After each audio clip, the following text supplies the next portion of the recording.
To a lot of people, this landscape probably wouldn't be considered bear country, but believe me, it is. So my name's Jay Honeyman. I work as a human-wildlife conflict biologist with Alberta Environment Parks.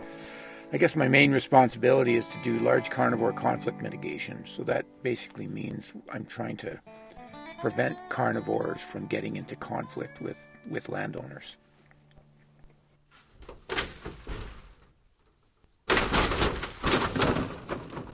I've been doing this job for probably close to 30 years.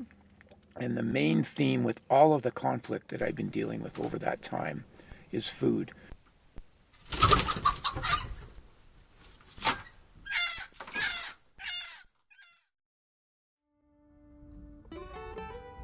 We saw beehives, chicken coops, silage, horse feed, livestock feed, calving pens, alpaca ranches.